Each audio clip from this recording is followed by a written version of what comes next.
What is happening out there, Roto Scouts football fans? Hope your Saturdays are going well, gang. Hope everybody had good Friday nights, Saturday afternoons. Hope you're in for a little bit of a long haul through a football slate. Not going to be crazy. We're going like 2 hours. Won't be our old school 5-hour marathons. Just noticing how ripped up this old shirt of mine is. Solid look. I knew there was a big hole down here in the middle. This was a not leaving the house shirt choice today. But I didn't realize that one was there and the neckline was so ripped up. I believe if I could check the back right now, this is a tour shirt from like 1995. Probably older than most of the people in the audience. What's going on, chat? Stephen Leibowitz is here. The shirt is younger than Stephen Leibowitz. I know that for sure. Jake Swales is here. Cujo. Greg Van Cohn. Ducking's here. Good to see everybody. So let's dive on into this thing. We've got a 4-game NBA slate to tangle with later on. I just ran another update for that, so we're hopefully somewhat stable for NBA, at least through this show. And then that's why I want to jump off by 7 o'clock so that I can make sure with an 8 p.m. NBA start that we'll have a little bit of time to get NBA where it needs to be, get some lineups built. Big NHL slate. 10-gamer for NHL. Projections for NHL are up on the site. These football projections that we're going to go through are up on the site. And NBA projections today are up on the site. Access to everything, as always, under $1 a day for a weekly, monthly, or quarterly. Check out rotoscouts.com. Make sure you check out our guys over at acemind.io as well. Always good for our sim needs, our optimization needs. Those guys rock over there. I'm going to pull up the Vegas board. I forgot to drop it into this sheet. We also might have a couple name change issues that we run into. That was what I was going to take care of in the 15 minutes where I ended up having to take care of Domantas Sabonis and DeMar DeRozan, both being out for the Kings. That happened just before the show, so that change went through for NBA. If you're looking for that, anything that happens during the show, we'll get afterwards at the 7 o'clock hour. But that's why we might have a couple things that need to be fixed in the spreadsheet here. Anyway, diving in. Rams and the Pats. Mediocre game. I like the passing game weapons from the Rams. I think we'll see them hit as an okay stack just with how well they rate between Kyron Williams being decent running back and then the upside that Puka and Cooper Kupp create on their own. We'll see what the success level looks like. We'll see if the Pats can hang. It's a 43-point game. Rams favored by 4.5 on the road in New England. Ravens and the Steelers, kind of an interesting one. 48.5-point total. Vegas kind of looking for a little bit of a shootout. You can definitely throw the ball on the Ravens, which should benefit Ross. It should benefit a little bit of that Pittsburgh passing game. Ravens, just kind of a straightforward approach to their offense. They're one of the best teams in football as far as yardage gained, as far as scoring offense goes. So no real question marks on the Ravens side. It's just which pieces fit together well. But a lot to work with in that game. I like that one. I like that one for bring back plays with some of the talented players that Pittsburgh has available. And I do think maybe we could get away with some Pittsburgh stacking as well. Green Bay and Chicago, much bigger fan of the Green Bay side of this one. I don't know that this is a spot where we go to them too much. 40.5-point total, just a 5.5-point spread. It is Green Bay favored on the road in Chicago. My concerns are almost exclusively around just Chicago's ability to hang in that game with Green Bay. Green Bay's got everything they need to beat that Chicago team, but I don't know what we're getting out of Caleb. I don't know what we're getting out of that offense in Chicago. Not really considering much from their side. If I'm on anything in that game, it's Green Bay. Minnesota and Tennessee, kind of similar. 5.5-point spread here as well, favoring the road team, the Vikings in Tennessee. 40-point total in this one. It's almost exactly the same. I wish the Packers and the Vikings were playing one another. We'd have a great game on our hands. And then we could forgo the Bears and the Titans that were playing one another in a crappy game. But this just kind of ruins two good teams. Minnesota, ton of upside for them. Between the passing game that's kind of let us down in a couple big spots recently, but that's not a reason to go away from it necessarily. They've got a lot of really good weapons in the pass game. Got a very strong running back option. It's just the Tennessee side, a little bit difficult to really see them holding up their end of the bargain for very long here. So it's a little bit grindy on the defensive side in that one as well. So I can see the low total coming through. I can see a rush-oriented game and just kind of a letdown for DFS. The buzzy team of the week, the Cleveland Browns, a 44-point total in New Orleans. Cleveland favored by 1 on the road. I got to say, guys, I'm not there. I'm sorry if that's a letdown for everybody. I'm a little bit behind where some other people might be on Cleveland. Maybe I'm wrong. Maybe the model's wrong. I have no real love for that team. We'll look at them. We'll talk it through. And they don't project poorly necessarily. They project just fine. They're playable as a stack for value. I feel like the buzz they've gotten, or at least what I'm hearing about the buzz that they've gotten. I haven't tuned in other places to see what everybody's saying. Maybe I'm missing something. Maybe I should.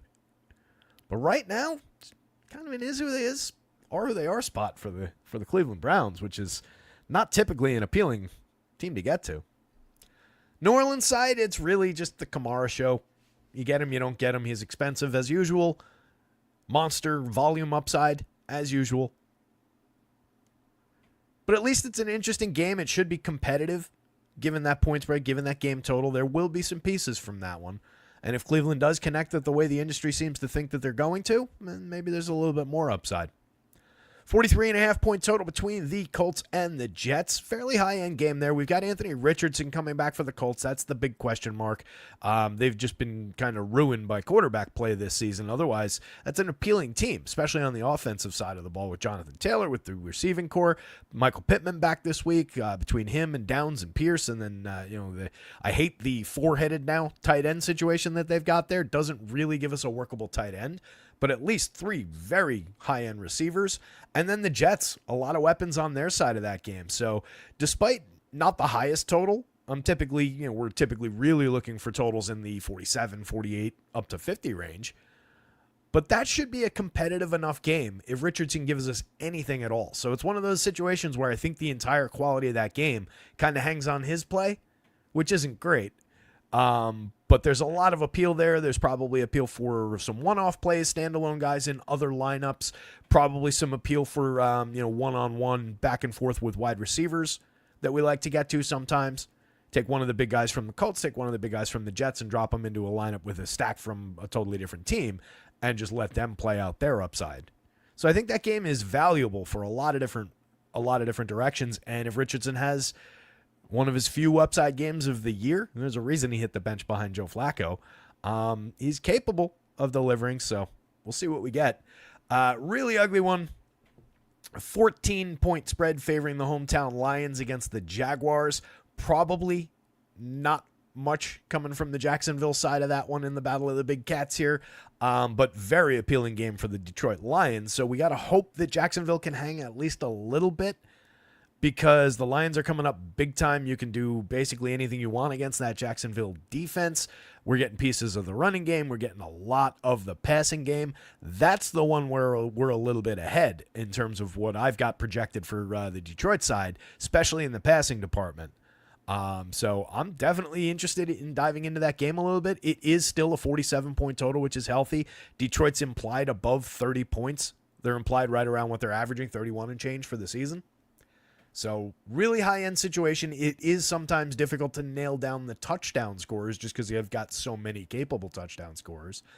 And at worst with Jacksonville, even though I think the Vegas is correct and they're going to get completely waxed here, there are at least workable pieces from that team that maybe we can get away with and bring back shares. Miami favored by 7.5 against the Raiders in Miami. 44-point total there. Usual parts from the Miami side, a couple usable pieces, at least in the passing game with Brock Bowers, with Jacoby Myers in the Vegas side of things. So we'll see what comes up in that one. Maybe some little values hit the board in our rankings. Really high-end game with a lot of appeal between Seattle and San Francisco. 6.5-point spread in San Francisco's favor in a home game. 48-point total there, though. We know both these teams have weapons galore up and down the depth chart at basically every position. Capable quarterback play. On the Seattle side, you've got highly accurate Geno, who has struggled to put the ball into the end zone in the passing game in a lot of situations this year. On the San Fran side, you've got the possibly lower-end Brock Purdy, but he performs like crazy because you've got amazing players to work with, and he's shown that he is a very capable NFL quarterback. So Purdy plus 2 stacks are definitely in play. Christian McCaffrey is like the highest projected player on the entire slate on DraftKings. It's a lot to work with in the Seattle-San Fran game. It's going to be a popular game, no doubt, but in the second half of the day, that is a key contest. Atlanta and Denver in a 44-point game. 2.5 points in Denver's favor. Definitely a workable game as well. There's pieces galore on the Atlanta side. Less so on Denver. They're more kind of concentrated around the Cortland Sutton upside in the passing game. Maybe we get a little bit out of the ground game now that there seems to be a bit of a changing of the guard there. So we'll see what we get from Denver. They've been workable for value stacks at the worst lately, though, and some Bo Nix naked stacks 1 2 weeks ago. So there's different ways to go about that one. But I think most of the appeal is actually on the Atlanta side, even though they're underdogs on the road at Mile High, which is never a great situation. Denver's defense has also been fairly solid this season. A lot of it came against some bad teams, but capable enough. Let's put it that way. KC and Buffalo, another late day high-end game. So on your DraftKings slate, you're only going to have 3 late games to work with. It's the Seattle-San Fran game, it's this KC and Buffalo game, and then Atlanta and Denver. The FanDuel slate, you get those 3 afternoon ones, and then we throw one more on the fire with pretty decent upside late. So you got a little bit more meat on the bone on FanDuel. But KC and Buffalo favored by 2.5 in a home game, 46-point total. Obviously, weapons on both sides. Buffalo still banged up in the receiving core, but it hardly matters for Josh Allen. That's how high-end and efficient that offense can be. And he's got some very, very good targets still to work with. On the KC side, all of a sudden, they're like looking, back to being a star-laden kind of a team. Most of it centers around just adding the name DeAndre Hopkins into that list, and now it's like, oh yeah, this does look like a really good roster. And look, they've been ridiculous. The football gods greatly favor the Kansas City Chiefs, as does the league office and all the corrupt whistles. Cincinnati and the Chargers close things out on FanDuel, 47-point total, just a 1.5-point spread. Really interesting game to end the night with. Chargers have had a good defense, on and off again, kind of an offense. And then on the other side, Cincinnati, pretty gettable defense and a very high-end offense, especially in that passing attack. Should be getting T. Higgins back. Definitely helps them. Their best passing games of the year have mostly been with T in. So really interesting one to end the FanDuel slate there, and I'm sure we'll have a lot of pieces and parts from that one. I just realized you guys have been staring at this.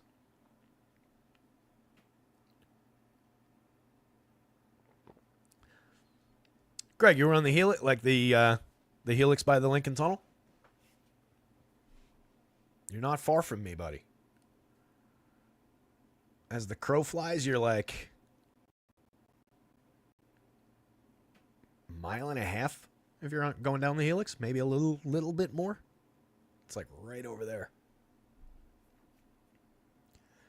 Of course, there could be many other helixes in the world. The dual helix, the DNA strand. You know what DNA stands for? Deoxyribonucleic acid. You know where I learned that? Not in biology, not in high school, not in grammar school. I learned that from the cartoon G.I. Joe when they were cloning Serpentor.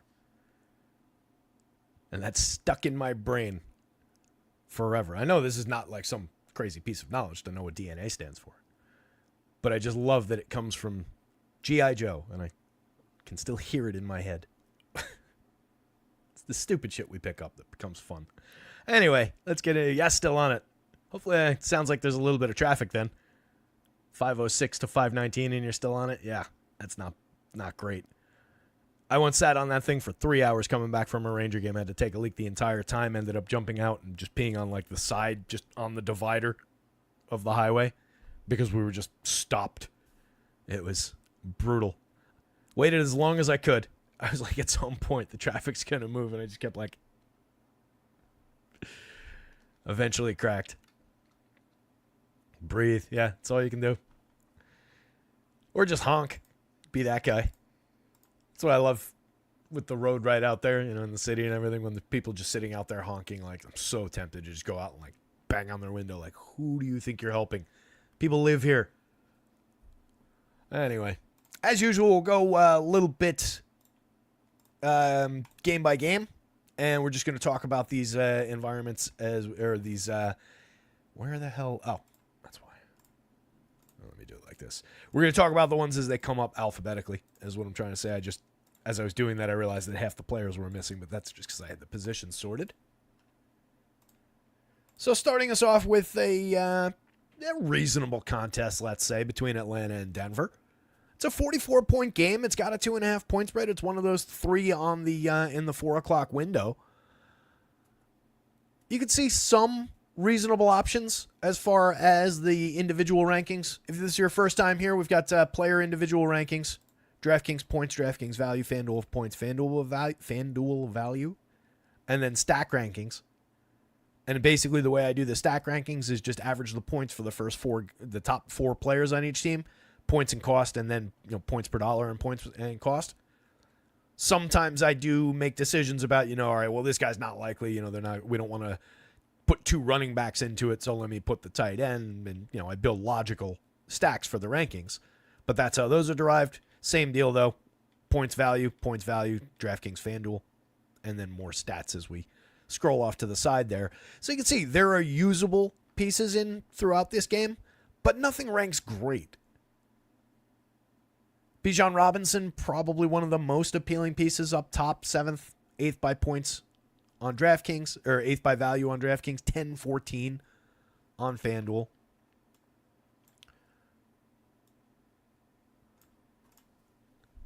Going up against a Denver defense that, again, it benefited early in the season by playing some weak teams. But overall, we're 10 weeks into the season now. They're still just giving up 3.9 yards per rush attempt. That's 5th in football, 6.5 yards per pass.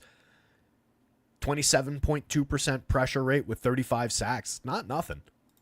So even though they played some bad teams in there, there is still a capable defense here. 9.62% sack rate, ranks 4th in football.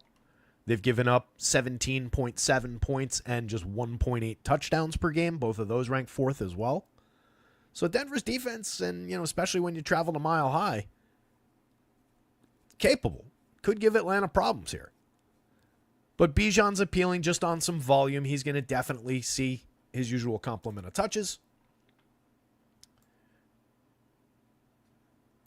Carries the ball 15.5 times a game, gaining 4.8 yards per rush attempt. He's punched the ball into the end zone 6 times. He also picks up a lot of volume in the pass game, 4.6 targets per game. Gives him right around the 20 potential touches that we're always looking for. He's got 1 touchdown on the board in the pass game. He's typically catching the ball behind the line of scrimmage and then making things happen. But with a negative 1.5 yard ADOT, he's returning 7.2 yards per target. So when they call his number, he delivers. By and large, he may not be the crazy runaway freight train that a Derrick Henry, a Saquon Barkley type running back is, whatever. But there's a lot of upside in Bijan on the right day. He's showing reasonable per dollar returns on this one. So I think he's a playable piece. At the quarterback spot on both sides of this one, you can go with some Cousins. You can go with some Bo Nix. They're both throwing the ball 32, 33 times a game. Cousins is completing 68% of his passes. He's thrown 17 touchdowns against 8 interceptions, 7.9 yards per pass attempt. Pretty significant numbers from Kirk Cousins this year. We'd like to be over 20 touchdowns by now. He could have been better in some of these games, but he's throwing for more than 260 yards a game, and he's been over... He's been over 300 twice, including last week.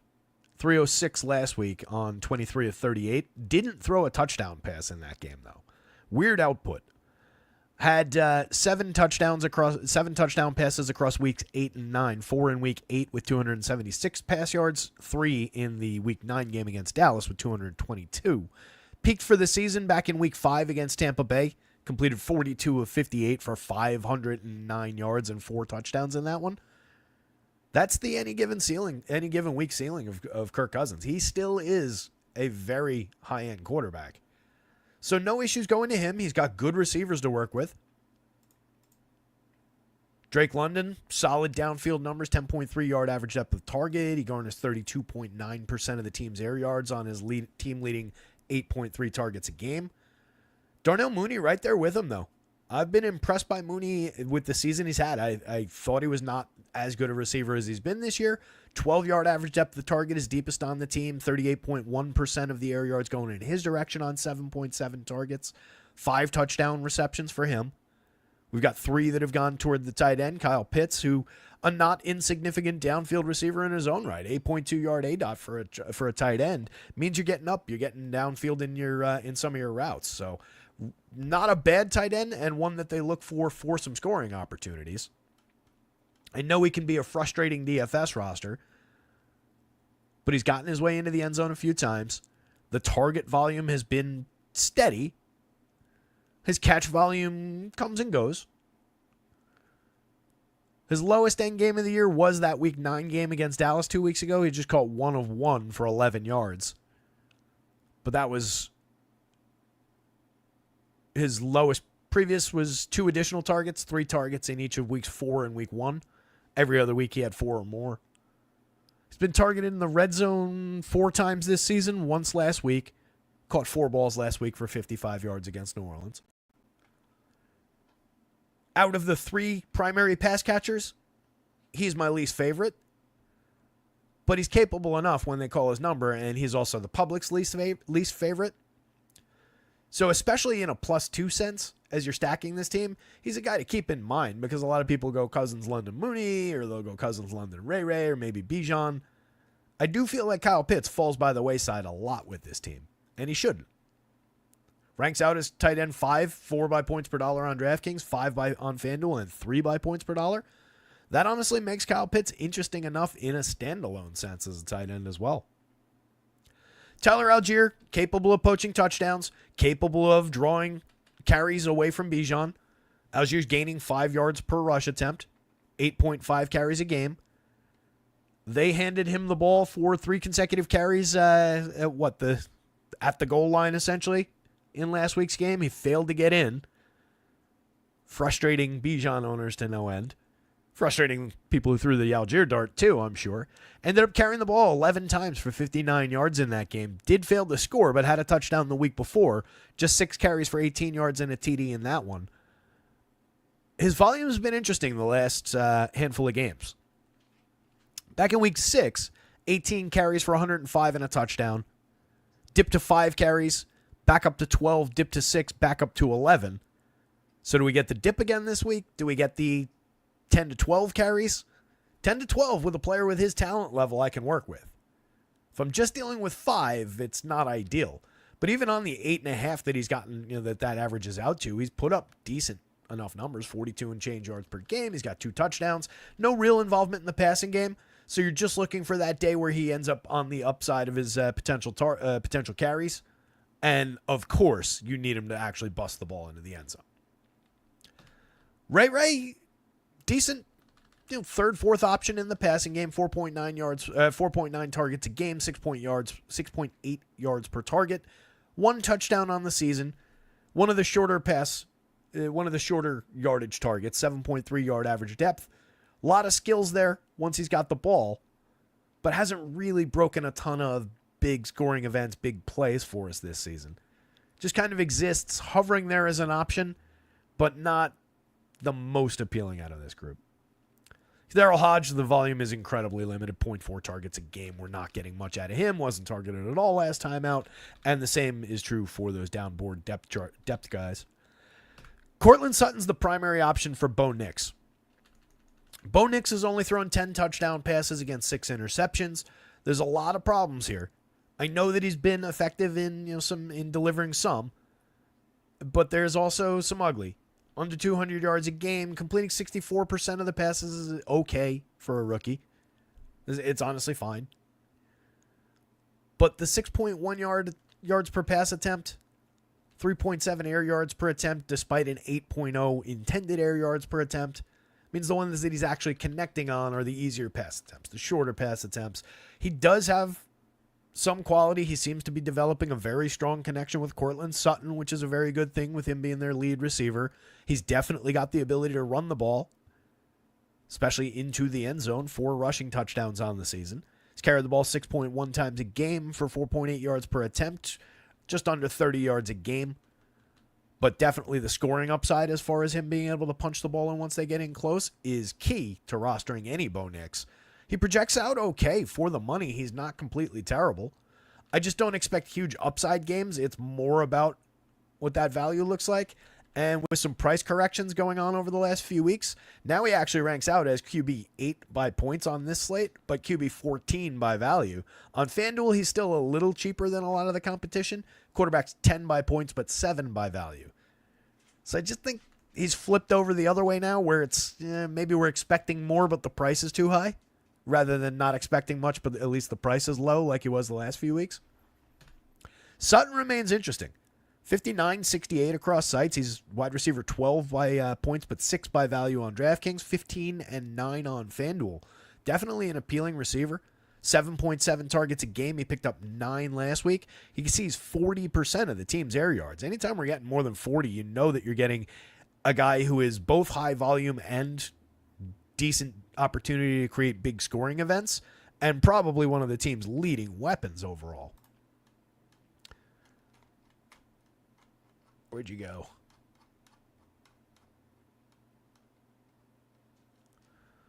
Sutton, 70 yards and a touchdown on 6 catches against KC in week 10. 200-yard games on 8 and 7 catches the week 2 weeks prior to that. 11, then 10, then 9 targets. So even if you believe that pattern's going to continue, you're still getting 8 targets. He'll probably catch 6 or 7 of them, and he might have upside to put one into the end zone or get you a receiving bonus. Other than that, I don't love what else Denver has to offer. You do have Audric Estime, who stepped into 14 carries and 53 rush yards last week over 25 snaps. Seems like he's gaining ground. He also ran 8 routes, but he was untargeted in the passing game. Javonte Williams carried the ball just once last week. 16 snaps, targeted twice, caught both balls for 6 yards. And then Jaleel McLaughlin carried the ball twice, played 7 snaps, ran 3 routes, went untargeted. I do have Estime as the lead option, but I'm giving back a little bit to Javonte Williams here. And I probably honestly have Jaleel a little bit too high. I think I'm going to flag that.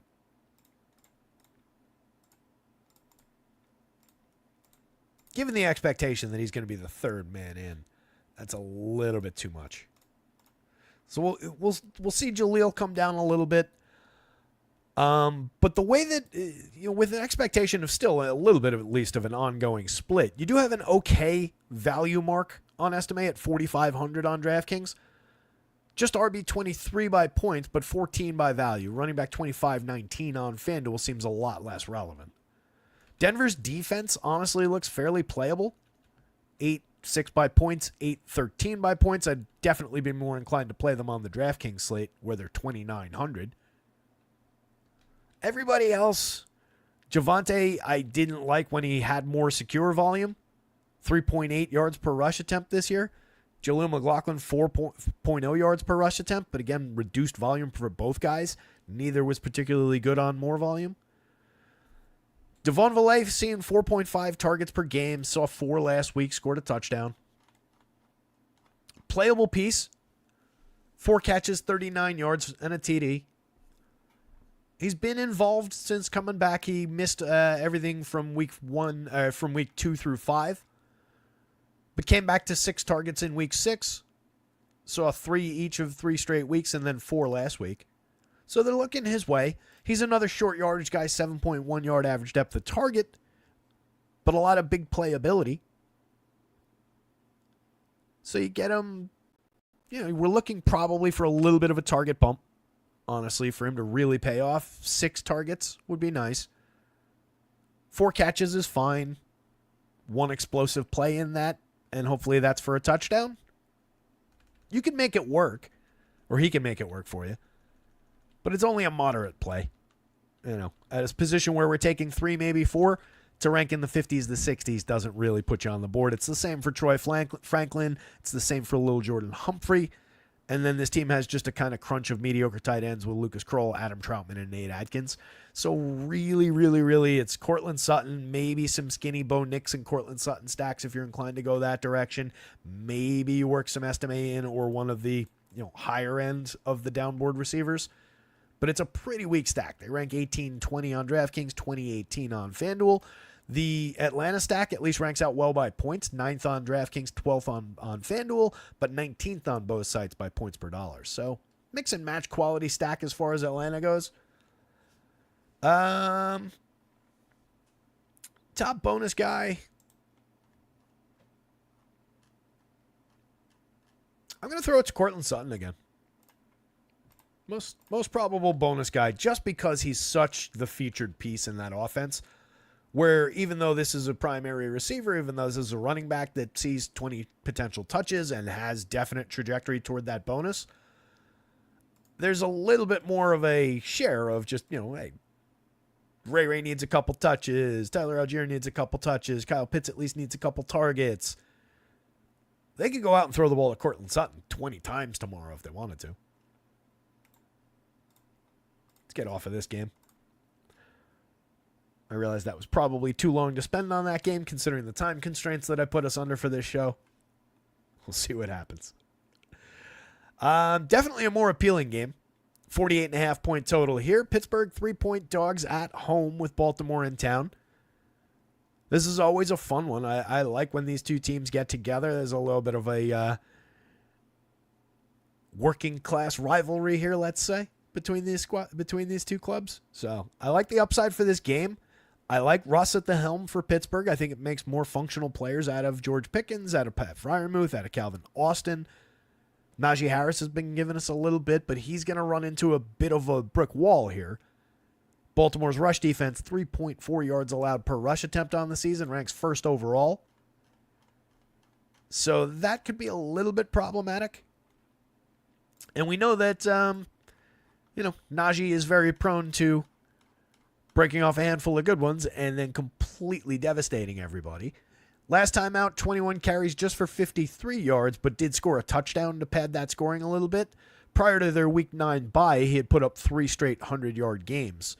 2 of those had a touchdown added to him. Jalen Warren carried the ball 14 times for 66 yards in their most recent game after the bye week. That was his most involvement in a while. Prior to that, he hadn't carried the ball. Oh, no, I'm sorry. I had it covered up. He had 12 carries in Week 7. So 2 of their last 3 games, actually, he's gotten into double-digit carries where he had not done that prior in this season. Sees regular targeting, about 3 targets a game. But again, I question the upside for the Pittsburgh running backs specifically. But what you can do against the Ravens pretty aggressively is throw the ball. 7.9 yards allowed per pass attempt, ranks him 29th in football.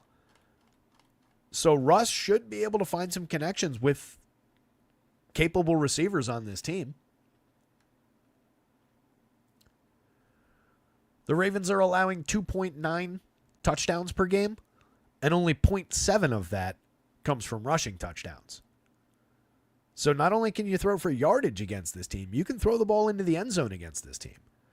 Baltimore, despite being one of the best team or the best scoring offense in football at 31.8 scored per game, they've given up 25-3 per game. That's 25th in a 32-team league. And that's with that stout rush defense. So if you're considering Pittsburgh, I mean, it really does seem like you want to dig into Russ plus Pickens, Russ Pickens Freiermuth. Pickens Austin works too. You've got Mike Williams and Van Jefferson to work with as big play dart throw level options who are going to be limited for volume but have that ability. So there's actually kind of sneakily a good amount to work with in the Pittsburgh passing game, which intrigues me. They don't rank out great. 14-15 on DraftKings as a stack, 17-17 on FanDuel as a stack. But individually, if you look through some of the ranks, I didn't mean to highlight the running backs there, but like Freiermuth as a tight end is playable. Russ is playable at worst. Looks honestly pretty darn good on DraftKings as QB 7-7. Loses a little ground by points per dollar on FanDuel, but still not bad.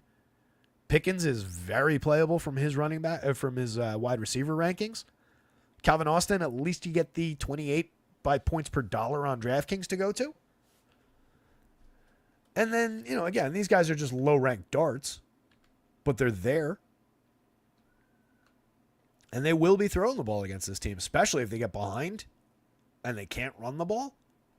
This could be a second-half passing bonanza for Russ Wilson. I don't know why I said bonanza like that. Second-half passing bonanza for Russ Wilson. There we go. Russ threw the ball 28 times last week, completed 14 of them, 195 yards, 3 touchdown passes, most importantly. Week before that, he only threw 1 touchdown, but completed 20 of 28 for 278 yards, 264 with 2 the week before. So we've gotten 3 pretty decent fantasy performances out of Russ. Different combinations of factors putting those together. But we've gotten quality. He connected with Pickens for that touchdown last week, 5 catches for 91 and a touchdown. He found Freiermuth for another one of the touchdowns. 3 catches, 17 and a touchdown. And then Mike Williams, I believe. Yeah, Williams had a 32-yard grab. 1 target, 1 catch, 32 yards and a touchdown. That is the definition of a DFS dart throw. But, as I've pointed out before, that's the kind of guy that I'd rather have that dart throw on than a guy who's going to make that same 1 target, 1 touchdown catch, but do it on a 2-yard catch. At least I got my extra couple of points out of the yardage on that. If you can do it twice in a game with 1 score, that's so much the better. That's your Alec Pierce type play.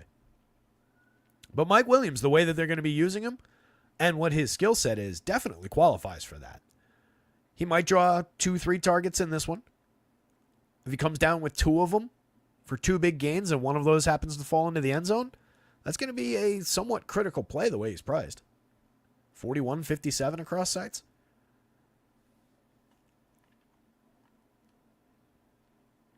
Austin's been more targeted. He's easily a more involved receiver.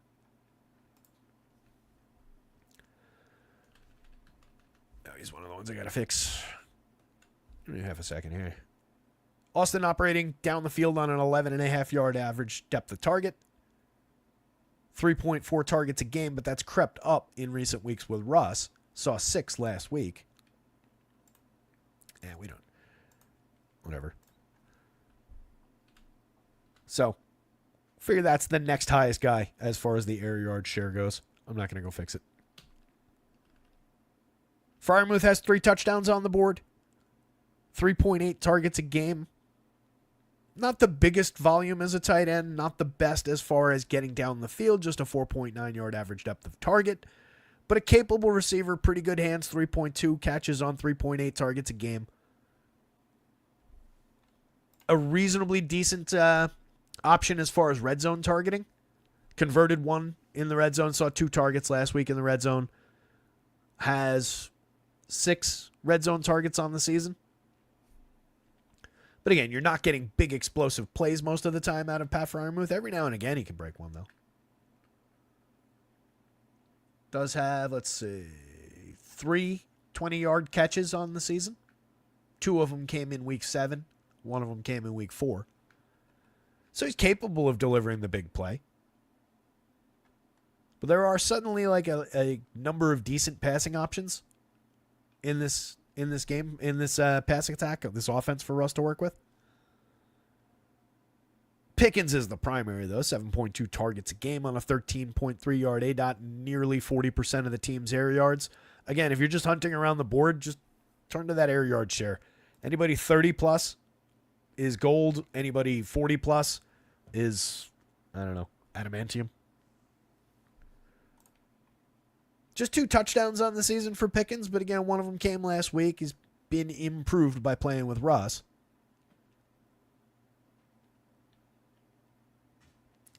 Downboard, Darnell Washington has a touchdown on the board. They've looked his direction a couple times.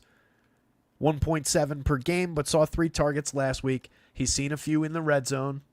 Nope, sorry, he's seen 1 in the red zone on the season. I thought it was 3.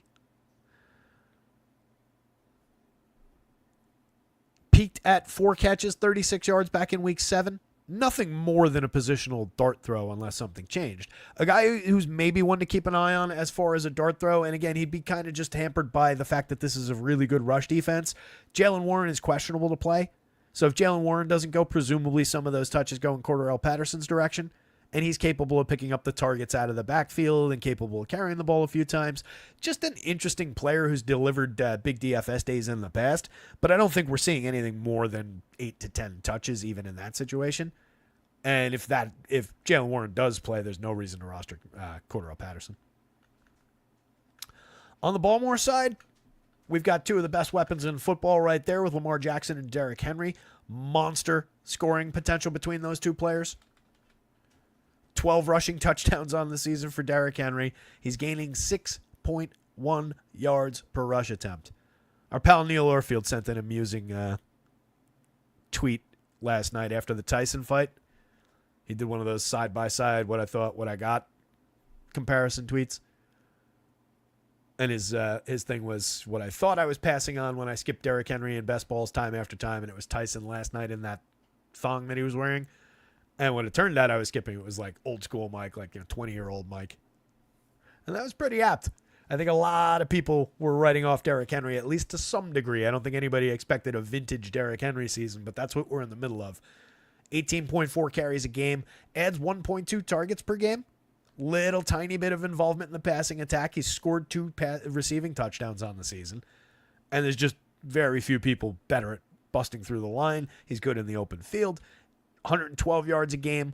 One of the biggest scoring options on the entire board on any given slate. Lamar's running the ball in twice on the season. He's gaining 5.9 yards per rush attempt on his 9.1 carries a game. He's also thrown 24 touchdown passes against just 2 interceptions this year. Throwing the ball 28.8 times a game. It's not ideal, but they have to feed Derrick Henry his volume to get their production. And when you're gaining 6.1 yards per attempt, why wouldn't you give him the ball? But this is too much scrolling.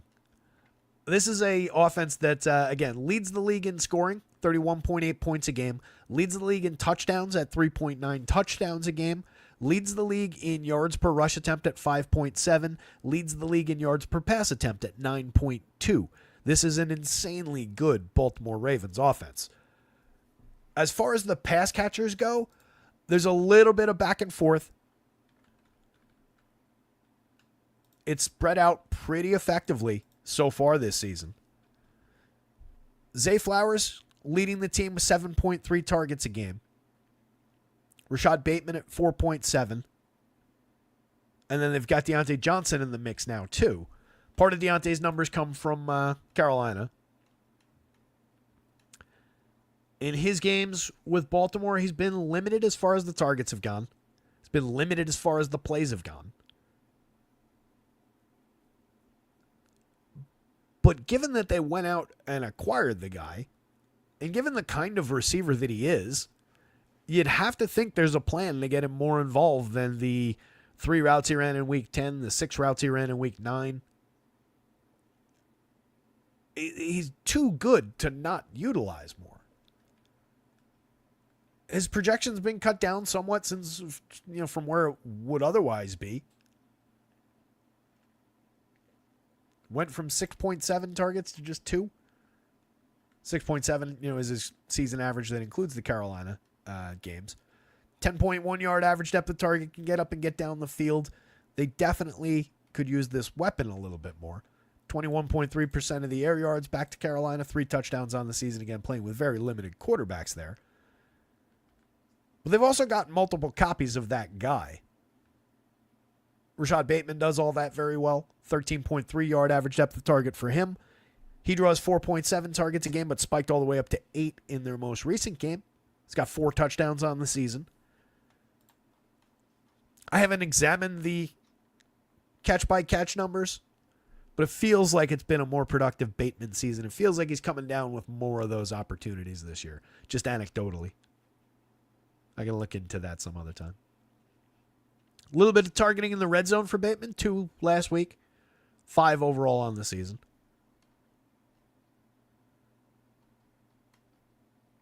We do have the split situation at the tight end position, but it's kind of swung more back toward Mark Andrews. 32 routes run last week, caught 6 of 7 targets, 68 yards, and a touchdown. I'm sorry. I forgot Likely didn't play that one. I should put these guys next to each other. Week before that, Likely ran just 6 routes in week 9 compared to the just 11 that Andrews ran. It was a limited tight end game. 29 for Andrews versus 26 in week 8. Andrews has done a lot more scoring recently, though. 5 touchdowns in their last 5 games. So my lean remains with him. And that's where the projection's sitting. A few points ahead. But you do have a capable and somewhat targeted tight end there in Isaiah Likely. He's caught 3 touchdown passes on the season. He could easily poach one from either Derrick Henry or Mark Andrews in, a lot of different situations here. Justice Hill, a moderately involved running back for pass catching. Sees just 3.4 carries a game, gains 3.4 yards per rush attempt. Not the biggest involvement as far as the ground game, but picks up another 3 potential touches via targeting. Has scored 2 receiving touchdowns on the season. That's where you want him, but he's not much more than just a dart throw at the running back position. Ranks in the 30s at a position where we're taking 2, maybe 3. A little bit of big playability. Comes mostly on passes, but the volume is light. And then Nelson Aguilar, another potential downfield weapon of a receiver. 12.3 yard average depth of target. He's caught 2 touchdown passes on 2.5 targets a game. I think we've all been there before with Nelson Aguilar. He's just kind of cheap, and to me, he falls behind everybody else as far as the pass catching group, unless you're named like Tillon Wallace or one of these no volume types down here. Overall, Baltimore ranks as stack 5 on DraftKings, 6 by points per dollar, stack 6 and 9 by points per dollar on FanDuel. Looks like another prime go-to spot for Baltimore stacks. They're a little bit expensive, but they're very worthwhile. Shares of Derrick Henry as a standalone totally work. Mark Andrews as a standalone tight end. Any of Flowers, Bateman, or Deontay Johnson in varying prices and varying degrees of probability. Reasonable options as standalone wideouts. Good bring back options in against stacks on either side in both directions from this game. There's a lot to work with a 48.5 point total. This is one of the more appealing games on the slate. Most likely bonus, I got to give it to the guy who's averaging it, and that's Derrick Henry.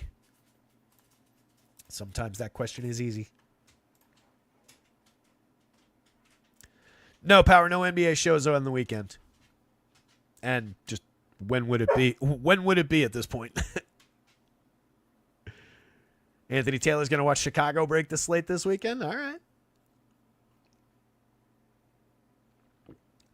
That would be surprising. There was a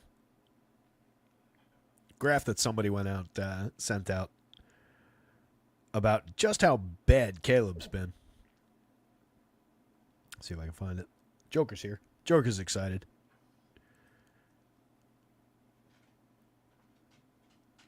There's a graph that goes with it that I obviously can't really explain. It's a plot that you can't really see there. Yeah. But it's in terms of accuracy and sack avoidance, it's the worst quarterback season in recent memory, worse than any season from Zach Wilson, Bryce Young, or Justin Fields. But just that plot, that chart plot was fascinating to look through. But yeah, I mean, the weapons that team has, they should be a lot better. It's been him kind of holding them down. It wouldn't shock me if they went out and had a decent week. And that's kind of been the case throughout. We keep talking about it. All right, this is the FanDuel only game. I'm going to leave this one. We'll swing back for this one. Let's keep on talking about both slates for a little while. This is that buzzy Cleveland team. So, like I said, they don't rank out great. Definitely better for points per dollar, which is where I think they have some value this week. 16th by points, but 9th by points per dollar. 18th and 10th on FanDuel. So through that lens, and that lens alone, I can kind of see it. David Njoku looks very good on his own. Tight end 3.6, 2.4 on the FanDuel slate. But Jameis doesn't really rank out great. He's okay by points per dollar value on DraftKings for just 5,500. Nick Chubb, mix and match level running back.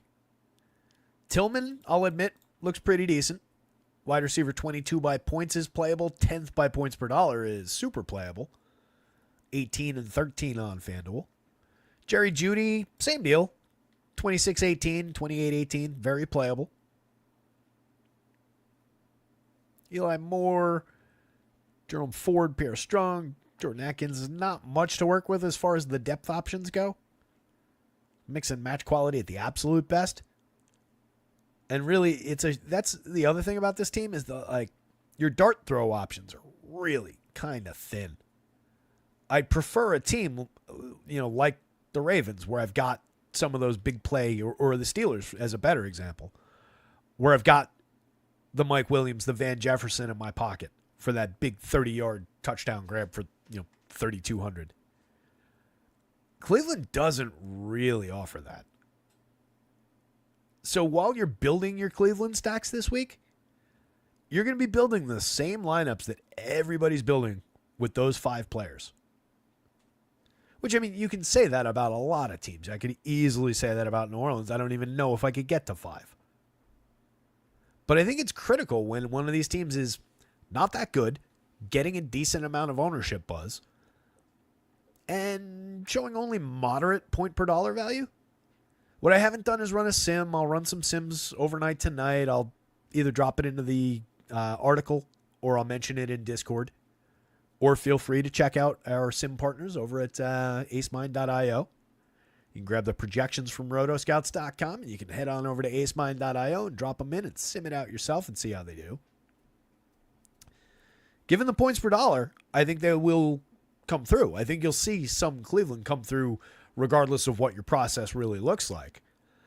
But I think it just needs to come with a little bit of a word of, not even warning or caution, just a little bit of an asterisk on it. It's a little bit of stink on this play.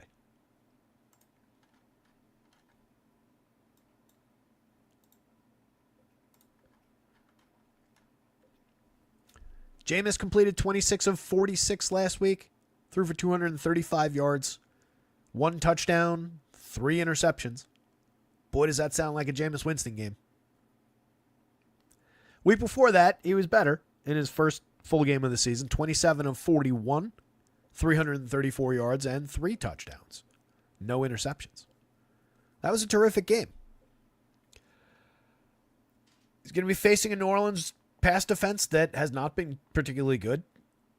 7.5 yards per pass attempt ranks 23rd, and their rush defense has been pathetic. 5.1 yards allowed per rush attempt ranks 31st.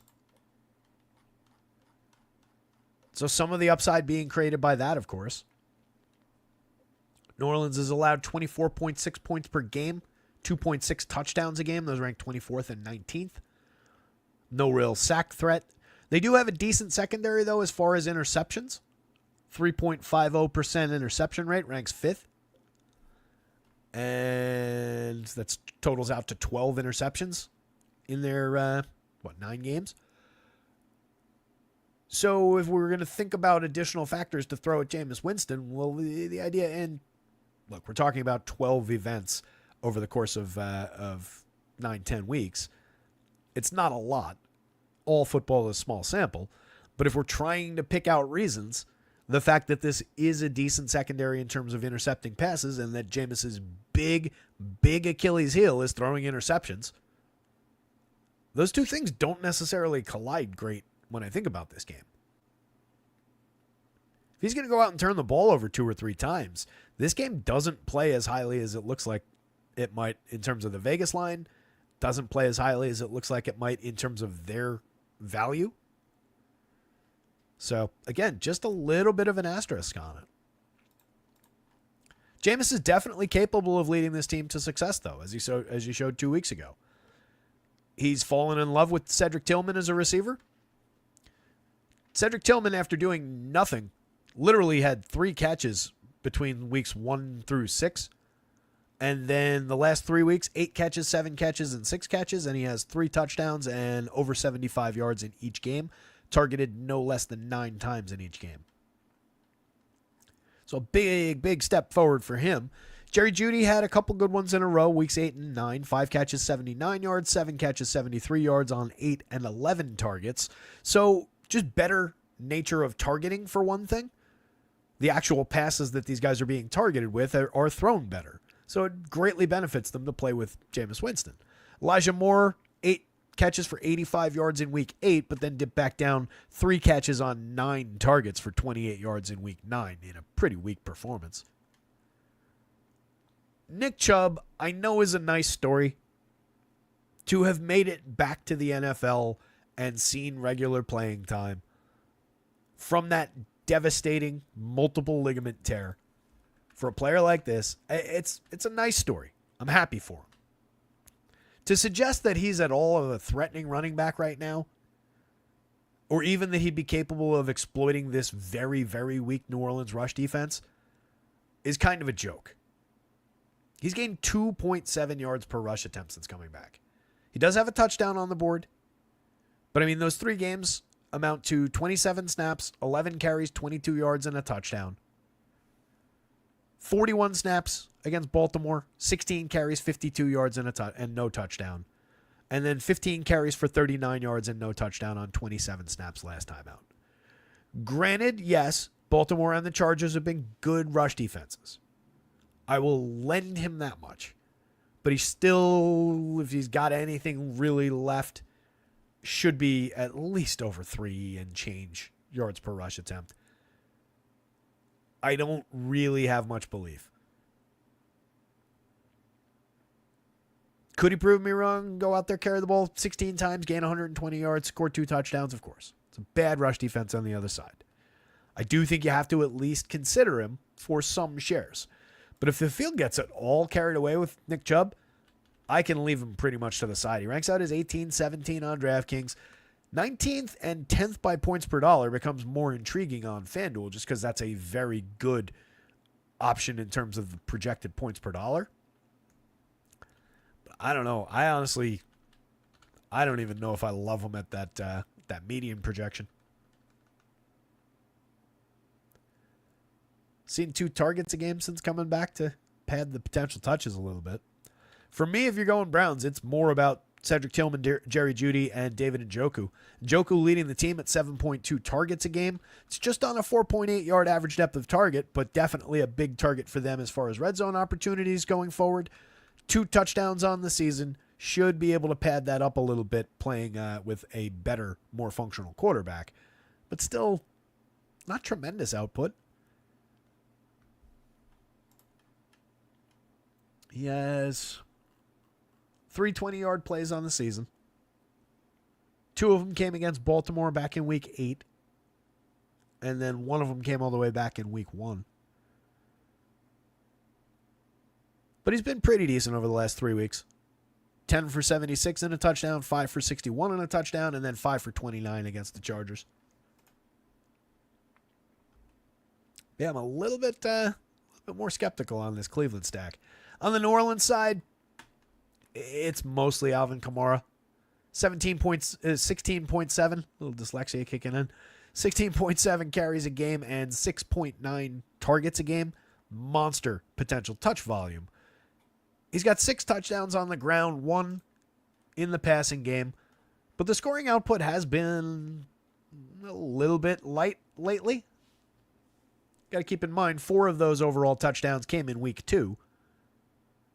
Since that game where he had 3 rushing touchdowns against Dallas and a receiving touchdown, he's got 2 rushing touchdowns, no receiving touchdowns, has been over 100 rush yards once, but he's been over 100 yards from scrimmage several times, including last week, the week before that. So there is still a lot of just volume-based potential for Kamara. And the scoring can always explode on any given slate. 2 weeks ago against Carolina, he carried the ball 29 times for 155 yards and added 6 catches for another 60. So there's not many people in the sport that are going to get 30-plus potential touches. Alvin Kamara is one of them especially in this configuration of their offense. Marquez Valdez-Scantling had a surprise big day. It only came on 3 catches, though. He caught 3 balls on 3 targets for 109 yards and 2 touchdowns. A couple big plays in there. But comes right back, and I mean, there's no reason that they couldn't repeat the trick. Maybe the scoring isn't the same. Maybe he doesn't get the 100 yards. But a couple big gains on very limited opportunities. That's kind of what Marquez Valdez-Scantling spells if you mix those letters up. So I do think you could go back to like a Carr, Scantling, Kamara 3-man. Taysom Hill, never my favorite option. Got 3 rushing touchdowns on the season. No receiving touchdowns. Looks like he's thrown the ball. He attempted to throw the ball, but threw it behind him. What was it? Was that like a fumble? He's got a negative 2.5 intended air yards per attempt and obviously did not complete the pass. So it's probably an attempted pass to a screen pass to a running back behind the line of scrimmage that he didn't complete. So he's not throwing the ball this year. He's run the ball a few times, punched it into the end zone a couple times. As the potential primary backup running back, maybe he sees that opportunity to poach a Kamara touchdown on the ground. But that's really, to me, the extent of Taysom Hill. In terms of receiving tight ends, I still prefer Juwan Johnson, even though he's going to project out lower every given week. Cedric Wilson, mix and match quality receiver, missed last week, should be back this week. Caught 2 balls for 34 yards in week 9, missed week 8. Peaked in week 7, 6 catches for 57 and a touchdown. He's a moderate pass catcher. 8.1 yard average depth of target. He's got 1 touchdown on the season. Just 1.8 targets a game. At 43.51, if you're going crazy with your New Orleans stacks, you can get there a little bit. But I wouldn't get too excited about it. The same goes for Mason Tipton. And then you get a little bit of additional split for snaps to Foster Moreau at the tight end spot. And they've looked his direction every now and again with some passes. But that's your 3rd man in at best at the tight end spot. Jordan Mims, Adam Prentice, pretty limited as far as any potential touches go at the running back position. What you do get from New Orleans is a little bit of value-based potential here, just because everybody who's going to be starting is cheap outside of Kamara. Even Derek Carr himself is pretty cheap. Ranks 17th by points on DraftKings, but ranks 5th by points per dollar. Just 19 and 18 on FanDuel because he's still 7,200 over there. Kamara is just an easy, clear path option for 22 to 25, and it's actually in truth 25 to 30 potential touches. So he's always going to rank well. RB2, 3 by value, 2 across the board on FanDuel. Hill undeniably ranks out okay. I think his ranking is more than I have actual esteem for that play. And then your top receivers from this team rank out as nothing more than dart throws. So it's a really limited version of New Orleans. They're going up against the gettable defense. Cleveland's allowed 4.5 yards per rush attempt, should benefit Alvin Kamara. 7.6 yards per pass attempt, should benefit, Alvin Kamara. 27 sacks on the season, but only 1 interception. So they can get to the quarterback a little bit, which when your last name is Carr isn't necessarily good news. But really, again, if I'm going to this team, it's almost exclusively for just shares, probably as a standalone of Alvin Kamara. Biggest potential bonus guy in this game? Alvin Kamara.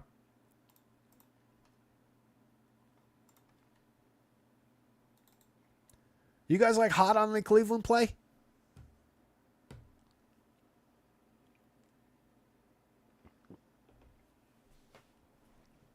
Tell me about the Cleveland play. Tell me what you guys like about it. While you guys are typing, I'm using that as a quick excuse. So hopefully somebody's actually answering me. Drew Holiday out. Everything else looks like it's Sunday. PJ Washington probable.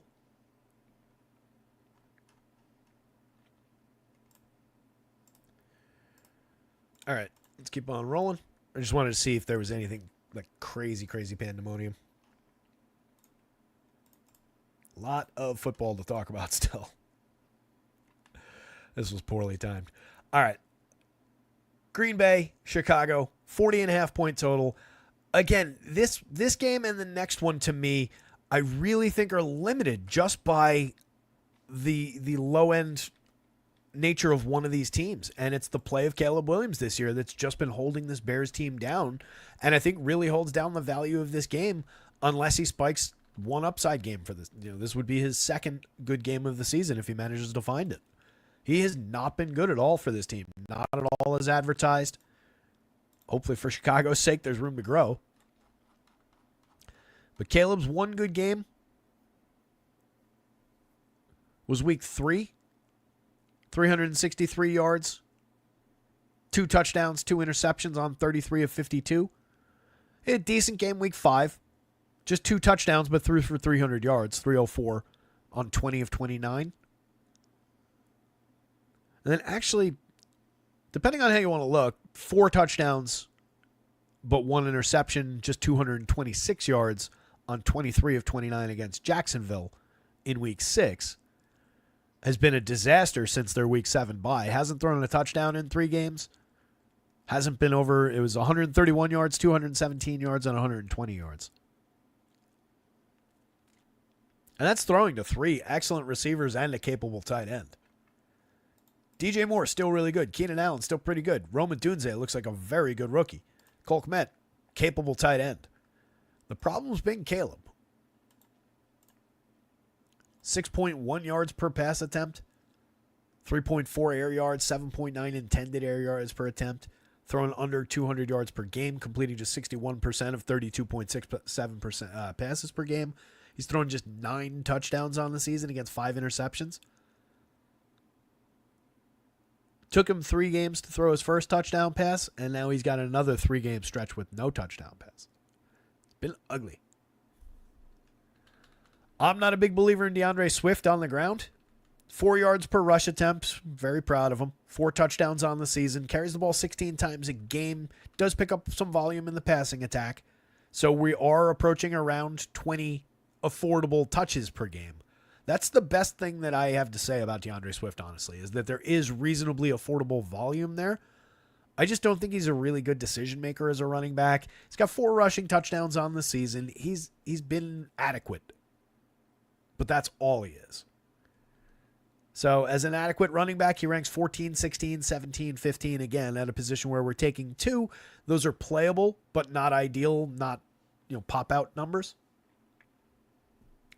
DJ Moore, Keenan Allen, and Rome Odunze all rank in the playable range for wide receivers, more so if you're stacking this team and going to them with Caleb. Any 2 of those guys with Caleb, definitely a good approach to stacking. Any 1 of those guys with Cole Kmet and Caleb is a good approach to stacking the Bears. Any 1 of those guys, or Cole Kmet, honestly, on his own in a lineup that doesn't involve any other Bears, I also think totally viable option. Those are good pass catchers. It's just poorly thrown balls coming their way. 7.3 targets a game going in DJ Moore's direction, 6.9 a game going toward Keenan Allen, and 5.6 for Rome Odunze. So all 3 guys do see pretty good volume, 6 apiece last time out, and they still had 4 left over to go in Cole Kmet's direction. It's about what he averages, 3.8. Kmet has 3 touchdowns on the season, so does DJ Moore. Keenan has 2. Rome Odunze only has 1. But he has the deepest targeting in the group, 14.6 yard average depth of target, 32.8% of the team's air yards. And again, with reasonable volume numbers. A lot of the times you see guys who, crack the 13, 14 and above air yard range. They're typically like your 3 target, 2 target type guys. Rome's more involved than that. Very, very skilled young receiver. Has 200-yard games on the season. 1 in week 9 against Arizona. He caught 5 for 104 yards. And then he had the same breakout week back in week 3 as Caleb did. Caught 6 balls for 112 and a touchdown in that one. That's the only touchdown on the season. He's got a number of handful of catches and 40 yards, 20 yards, 30 yards type games on the board. Developing receiver without much of a connection with his rookie quarterback. But as far as the dart throw receivers on this slate go for 5,000, for 5,600, given the nature of his targeting and what the skill set looks like, don't sleep on Rome Odunze. I would much rather have a Rome Odunze in that role than a Mike Williams, Van Jefferson type to throw back to a team we just talked about before with Pittsburgh. Those are the same type of receivers, but Rome's going to see more opportunities to succeed than those guys are. And he's going to do it. I think he's a little bit more expensive than either of those guys across sites, but not crazy so. Kmet as tight end 14, 17, 16, 16 on FanDuel. Just flirting with the edges of playability, really. But there is a little bit of touchdown-dependent upside there. Hasn't had one in their last 3 games. Had 2 in the game before the bye. If you had him in week 6, 5 catches, 70 yards, and 2 touchdowns. But he's got that 70-yard game. He's got a 57-yard game and a 97-yard game in which he caught 10 passes and also had a touchdown. So every now and again, that was also that week 3 game for Caleb. So every now and then, you're going to spike a little upside there. But all of this rides on Caleb being good at all. I think his downside is also going to bite into Green Bay's upside. They rank out great. Jordan Love comes in as quarterback 6 on DraftKings, quarterback 8 on FanDuel, but dips to 20th by points per dollar on DK at 7,000, 10th by points per dollar at 77 on FanDuel. He's got fantastic weapons to work with in the passing game, deepest receiving room in football. Jaden Reed, Christian Watson, Romeo Doubs, Dontavian Wicks, and then you get down to like the Bo Meltons of the world, but they've also got a capable tight end with Tucker Kraft. A lot of directions to turn, and everybody sees at least a little bit of opportunity. There is definitely a range where these guys come down. Jaden Reed ranks out at the top, and then you get Dobbs and Watson both in the middle, and then it goes down a little bit further to more of a dart throw with Dontavian Wicks. But he's spiked a few big upside games. He's spiked a few decent volume games. He actually leads the receiving group with 4 touchdown catches on the season. Apologies to Tucker Kraft at 5, but he's a tight end. Watson has 2. Dobbs has 2. Jaden Reed has 3. Jaden Reed has a lot of big play, explosive play ability. He's got a rushing touchdown on the season. He picks up a couple carries here and there, 1.2 per game for big gains, 10 yards per rush attempt. So when they do give him the ball on the ground, he makes things happen in those gadget plays. He doesn't operate down the field as much as the other guys do, just an 8.8 yard average depth of target. But again, with his explosive play nature, he actually returns the most yardage per target. 13.2 yards per target on his 5.2 targets a game. 17% of the air yards go in his direction, 17% go toward Christian Watson. That's because Watson's seeing 3.4 targets a game, a little bit less opportunity, but on a 15.7 yard average depth. So Watson is another big play potential weapon. Same thing with Romeo Doubs, 12.8 yard average depth. Dontavian Wicks at 11.9. So all of these guys can get down the field and catch those big opportunities.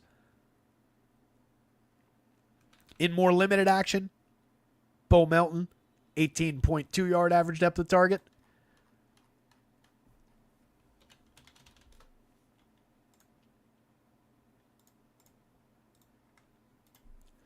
Bo has caught 5 passes all year. He has no game where he's caught more than 1. He has not been targeted in a game more than 3 times all season. But he's been targeted regularly at least once, sometimes twice, one time 3 times, since week 4. That was the time he was targeted 3 times. All of his catches have come since that game. One of them went for 28 yards. One went for 12. One went for 19. Everything else went under 10.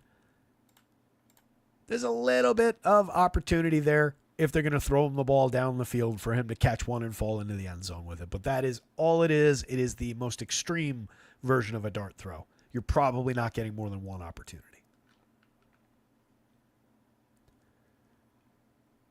But like Love plus, again, any of those 4 or Tucker Kraft and Tucker Kraft, this is a deep team to stack with.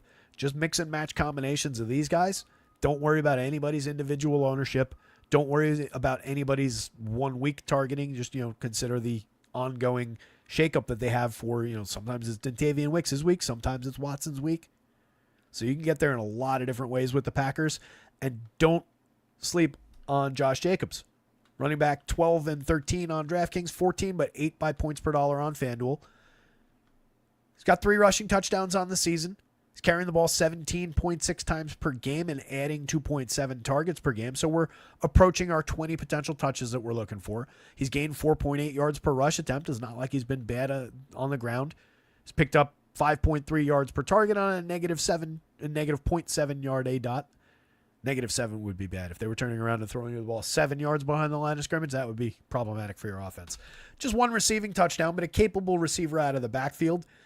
We're getting, out toward the end of things with Josh Jacobs, but he's still proven capable this season. I think he's worth going to. He can be included in stacks, but is probably better as a somewhat value-based standalone running back. Top option for 100 yards in this game. Man, there's so many good opportunities for it, honestly. I'm just going to throw it to Jaden Reed, just on that explosive playability, and just because I really like the receiver. But there are so many weapons in this game. It could honestly be any of the 3 primary Bears receivers. It could easily be Josh Jacobs. Slightly more of a challenge for DeAndre Swift to get there, but he definitely could. You got a lot of directions for that to go in this one. We just really need help from Caleb to defy this 40.5 point total, but it wouldn't stun me if this game trended up into the upper 40s. Not before the game, but as the actual game goes on.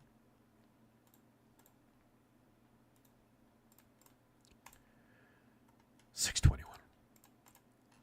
You guys might have to hang out while I update NBA projections in a little bit because I don't think we're making our 7 o'clock punch out time. See if we can pick up any speed, though. So this is another high-end game. I know I said the next one before, but the one I meant was the Minnesota game. It was the next one up on the other board. Alphabetically, it's in a different spot. This game I like. This game is very much also kind of like the other one, though, going to hang on the performance of Anthony Richardson.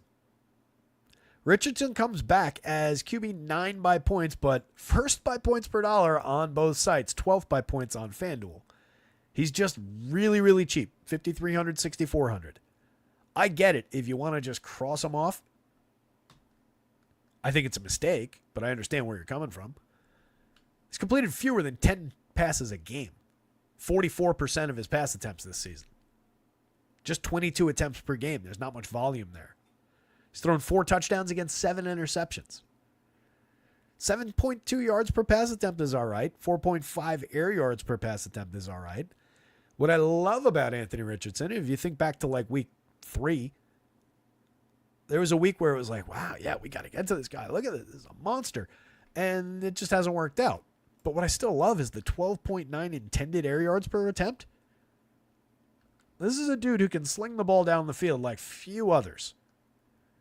Unfortunately, he's not throwing it anywhere in the vicinity of his actual receivers when he does that. But man, can this guy throw the ball like 85 yards in the air. So if you play on a site where being able to throw the ball far benefits you scoring, then go for it. I do think there's a ton of potential in a price-based sense around the Colts stack. I really do. Around Anthony Richardson plus a Josh Downs, a Pittman. He and Alec Pierce had big play connections early in the season. Pierce has done that throughout the year. I think Pierce is just going to be has been, and he's been a guy we've talked about basically every week. I think he's just an interesting any given week receiver for his big playability. Last week caught 4 passes, 81 yards and a touchdown. Had another 2 20-yard catches in that game. He's got, 5, 6, 8 20-yard catches on the season and 4 40-yard catches on the season. He's got 200-yard games. One of them came back in week 1, 125 and a touchdown on a big play from Richardson. Week 2, 56 and a touchdown on 5 catches and a big play from Richardson. And then week 5 had 134 on just 3 catches with a touchdown. So, monster big playability, and definitely a guy they're going to be looking for on those plays where Richard's just cocking that arm back and unloading. One of the deepest targets in the league at 21.4 yard average depth of target. That's insane. So there's monster big playability for a very good value price in just pairing some Richardson and some Pierce And then if you want to add another guy in, you're just asking Richardson to do more, which I don't know if I necessarily love. But it's just like a cheap path to a potential big explosion for fantasy points between those two as a skinny stack. I'm kind of in. It's not going to be my most highly owned position of the week, but I think it's an undeniably interesting position. Josh Downs is a better receiver and sees more volume than Alec Pierce does, and the same is true about Michael Pittman. Josh Downs has kind of exceeded Michael Pittman as far as output goes so far this season. 8.3 targets versus 6.3. He's got 3 touchdowns to Pittman's 2. Just a 6.8 yard average depth of target for Downs. Pittman operates a little further down the field. They're nice complementary receivers to one another. And then we've got the deep threat with Alec Pierce when they're all on the field together. It creates a dynamic enough passing attack that a good quarterback would actually be able to take advantage of. Unfortunately, this team doesn't have a good quarterback. They've got a young kid who doesn't know the game well enough yet with a big arm, and they've got an old man named Joe Flacco who really hasn't been that good this year. Adonai Mitchell, another guy who can get up and get down the field, 14.7 yard average depth of target for 18.47% of the air yards on his 3.8 targets a game. This is further over to the right than I'm used to, so I'm looking like here, and I'm like, that's not right. He's not seeing 21 targets a game. I'm used to this being like this. My eyes just go like, jump to where the column ought to be. So I don't think you're getting as much opportunity around Adonai Mitchell as you might have in previous weeks, like when Pittman was out. Same thing with Ashton Doolin. He's knocked even further down the board and basically rendered irrelevant below a 1 projection. The other guys that are hovering in the 1 range are the tight ends. There are now 4 tight ends on this team who see some snaps and some volume and some potential to score a random touchdown that burns every other position. 38% of the snaps for Kylan Granson last week. 42% from Mo Alley Cox. They're averaging 45 and 37 respectively. Will Mallory played 19% of the snaps. He averages 15%. And Drew Ogletree played 34% of the snaps. He averages 35% of the snaps.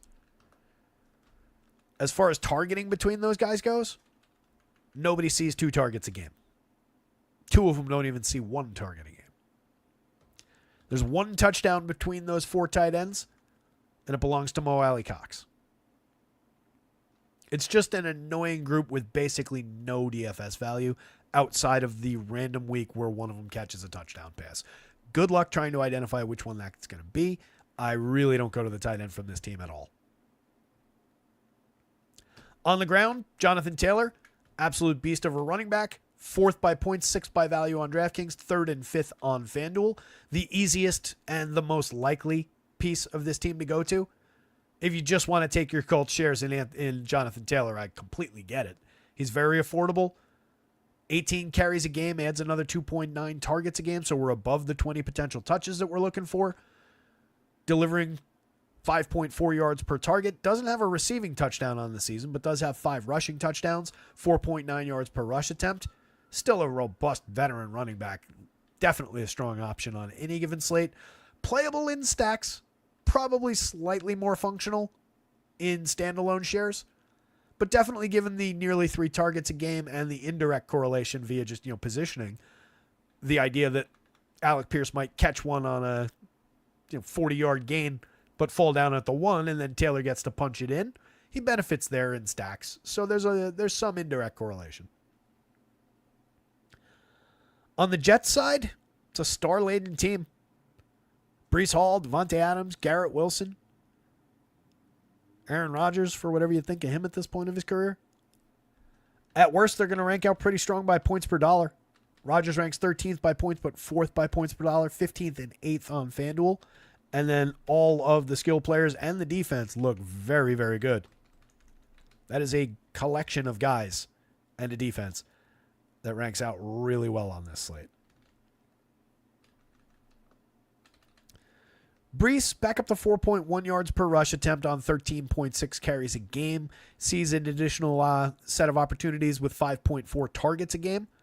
So that puts us in the 19-20 potential touch range, which is fine. He was a better player last year, quite honestly. 3 touchdowns on the ground, 1 through the air this season. But they got to spread the ball out to other big weapons. They've got Devontae. They've got Garrett Wilson. Devontae coming into this one questionable, if memory serves. Just keep an eye on the status. I believe he's questionable but expected. If he doesn't go, that benefits Garrett Wilson directly, but they've both been involved. 13 targets went in Devontae's direction the other day. 6 targets went in Garrett Wilson's direction. Wilson has 5 touchdowns on the season, 9.1 yard average depth of target, 8.2 yard average depth for Devontae Adams. He's got a pair of touchdowns, but wasn't playing with the Jets for most of that.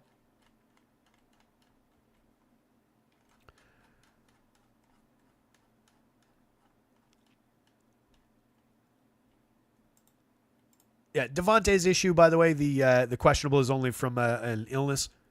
So fully expect it's probably just Devontae didn't feel like practicing this week, kind of an illness, with heavy air quotes. Week 9 had 7 catches for 91 and a touchdown. Last time out on all those 13 targets, just 6 catches for 31 and no touchdown. But 24 targets in this offense over the last 2 weeks for Devontae. So significant. I think there's major explosive upside for a big game between him and Aaron Rodgers. Wilson, 16 targets over those 2 games. Still very, very involved, but I mean, that's a third again on top, the difference between Devontae and Wilson in terms of the targeting. So, as expected, the Jets, and most specifically Aaron Rodgers, are definitely going to be leaning Devontae Adams as things go forward a little bit. But Wilson had 2 touchdowns in the Week 9 game, caught 9 balls for 90 yards on the 10 targets, and then caught 5 of 6 last time out for 41. He's got 300-yard games on the season. The very, very high-end receiver. It's a very strong 1-1A situation.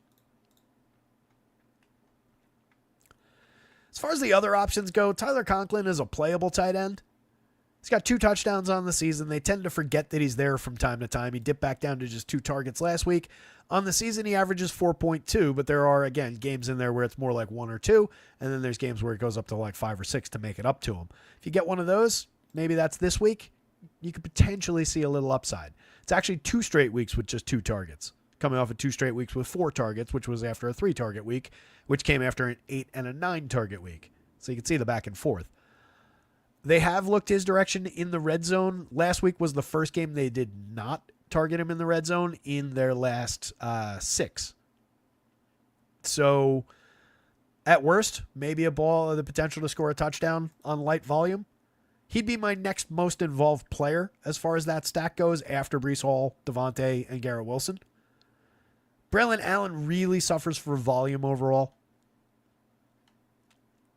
7 carries, picked up 27 yards last week, 4 carries for 9 the week before. Can poach a touchdown here and there, has done so 3 times on the season, but pretty limited as far as that volume goes, delivering just 3.7 yards per rush attempt to compound the problem. Malachi Corley, nothing more than a gadget player, but a little bit of explosive ability. Xavier Gipson, 0.8 targets a game, 1 last week. 12.3 yard average depth of target, does have a touchdown on the season. That came on a 1-yard catch back in week 8. Not really a weapon. So it's really, as far as the Jets go, it's the Rodgers, Devontae Wilson show. I like that a lot as a 3-man. If you want to swap out either of the receivers, and for me it's more often going to be Wilson, and put Breece into that, there's enough volume for direct correlation with Breece seeing 5.4 targets a game, where that's a very playable running back in stacks. And you do get a little bit of indirect correlation off of it. A stack with Taylor and Pierce, and just trying to mainline that skinny stack value, would probably benefit still from adding Devontae to it, from adding Wilson to it, maybe from adding Breece to it as a bring back play. So that's probably how I would go. Use part of my savings to buy Devontae into that. Especially on FanDuel where you're getting Devontae for $700 less than you're getting Garrett Wilson. What does that do to their value rankings? I mean, you're talking about wide receivers 4 and 5 by points, 3 and 4 by points on DraftKings, also 3 and 4 by value. But the value difference is stark on FanDuel. Garrett Wilson still wide receiver 10 by points per dollar, but Devontae Adams at a cheaper price with more target potential is wide receiver 2 by points per dollar.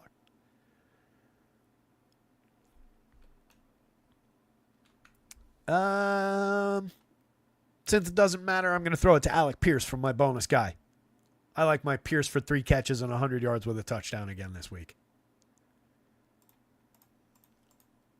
Nothing else on this one. Detroit is problematic for projections this week. And I say problematic meaning that you can clearly see they're stack 1-1 on DraftKings. They're stack 1-3 on FanDuel. And we've got multiple players who rank in the top few among their positions. Is anything wrong with that in a vacuum? Because, last I checked, Detroit is really good. No, nothing's wrong with that in a vacuum. The thing that's wrong with it is I don't think their opponent necessarily forces that scoring out of them. The Jaguars ranked 21st in the league with 20.2 points per game. They have gained 4.7 yards per rush attempt, 7.0 yards per pass attempt. But now they got Mac Jones at the helm. They're a little banged up in the running back department. A little banged up in the receiving core. I question the Jaguars' ability to really force Detroit to score the 30 and change points that not only do they average, but that this line has them implied for. Detroit's averaging 31.6. That's second in football. 3.9 touchdowns a game is second in football. 4.7 yards per rush attempt is eighth. And they've got that fantastic dual-headed running back. And then 8.6 yards per pass attempt ranks third. If I'm looking to exploit something against this defense, it's most certainly that pass defense. 30th ranked 8 yards per pass attempt versus the 10th ranked 4 and change per rush attempt. They don't really pressure the quarterback that much, just 17.2% pressure rate, 21 sacks, 5 interceptions. That gives them a 6.61% sack rate that ranks 23rd. Sorry, that was Detroit's. I was like, wait, there's no way that 5 interceptions ranks third in the league. The sack rate correction for Jacksonville is 5.79, which ranks 27th, and their 1.46% interceptions rank 25th. So everything about the pass defense here bodes extremely well for Jared Goff and his receivers. Jacksonville's allowing 3 touchdowns a game, 1.1 on the ground, so more through the air. Jared Goff, Amon-Ra St. Brown, Jared Goff, Jameson Williams, Jared Goff, Amon-Ra, and Williams. Throw some Brock Wright into the mix for a little bit of potentially sneaky tight end value with Samuel Laporta out this week. Maybe we mix in some Khalif Raymond for a little bit of additional cheap receiver value. And then all the touchdowns will go to David Montgomery. The running backs are where some of the scoring problem comes from. And it's one of the reasons that, with such a bad opponent, if Jacksonville does no scoring here, you can very clearly see Detroit just getting up by a couple of scores and then letting Gibbs and Montgomery do their thing and just chew the clock in the second half. Both running backs picking up 13.6 carries a game, 4.3 yards per attempt for David Montgomery, 6 yards per attempt for the more explosive Jahmyr Gibbs, 7 and 8 touchdowns between them, so 15 running back touchdowns for this team. That's by far the way they score. You do have 7 receiving touchdowns for Amon-Ra now, though. He's picked up 7.4 targets a game, 7.8 yards per target on a 7-yard ADOT. He likes these 7s. 28.19% of the team's air yards. Jameson sees 32.9% of the air yards. He's got 3 touchdowns on the season. Missed a couple games with his suspension and his ongoing issues, but picks up 5 targets a game on a very solid 15.6 yard average depth. He's a home run play. I mean, he is a big, big play waiting to happen. So I really like including Jameson Williams in my Detroit stacks. He ranks as wide receiver 17, 14 on DraftKings, 21 and 12 by points per dollar on FanDuel. So significant upside for some points per dollar. He's a guy in addition to all of the appeal that he offers in Detroit stacks, keep him in mind as a very fairly priced just receiver in any situation. In other lineups, you're building a KC stack and you need a moderately priced big play opportunity receiver. Jameson Williams fits that build to a T. potentially going to be underowned by the public this week. I don't know what the ownership number looks like.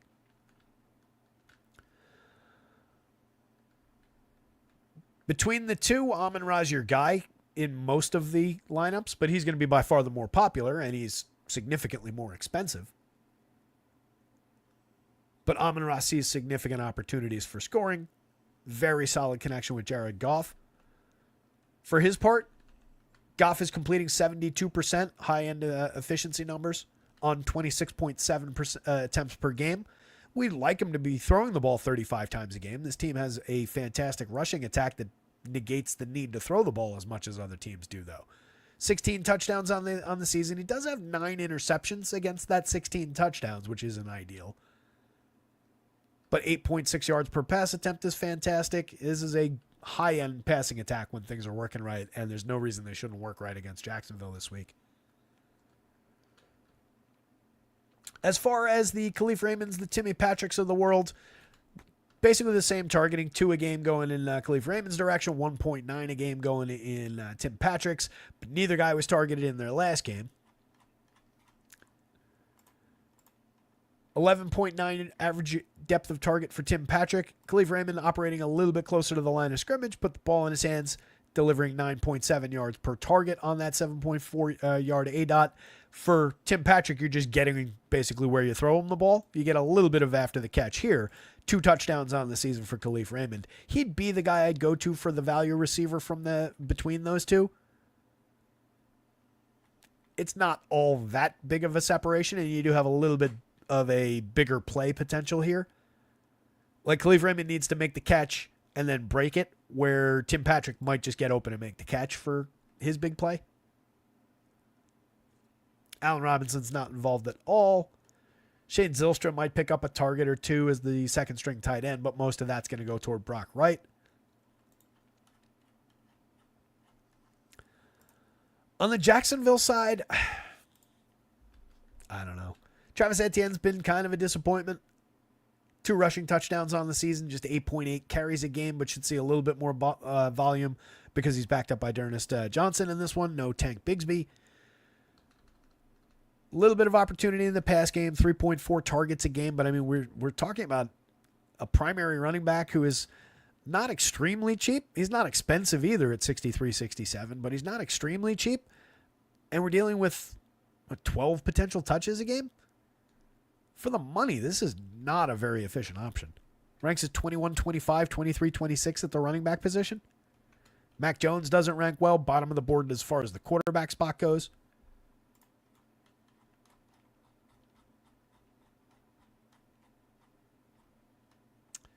Jones threw 22 passes in Week 10, completed 14 of them for 111 yards, threw 2 interceptions, and no touchdown in that game against Minnesota.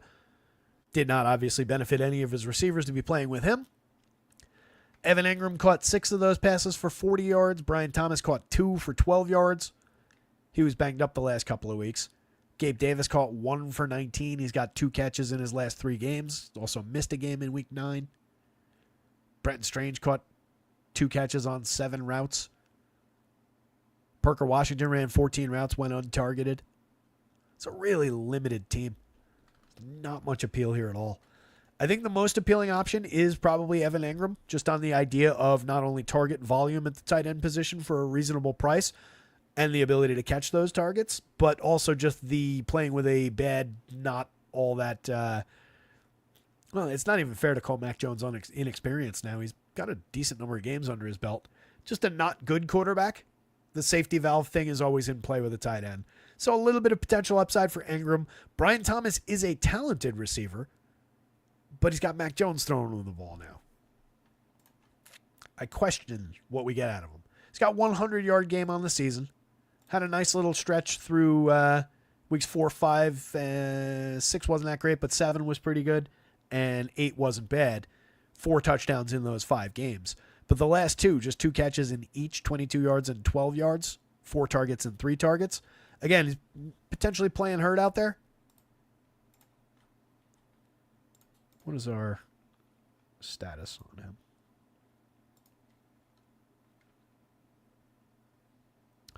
Not on the injury report this week at all.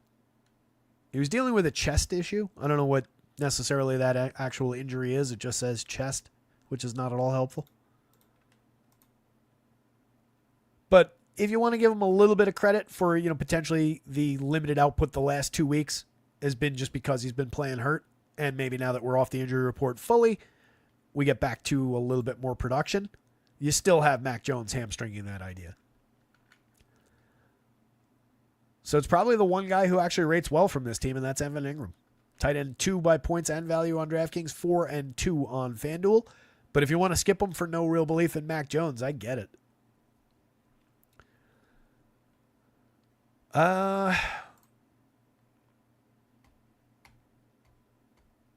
Jahmyr Gibbs, most likely bonus guy.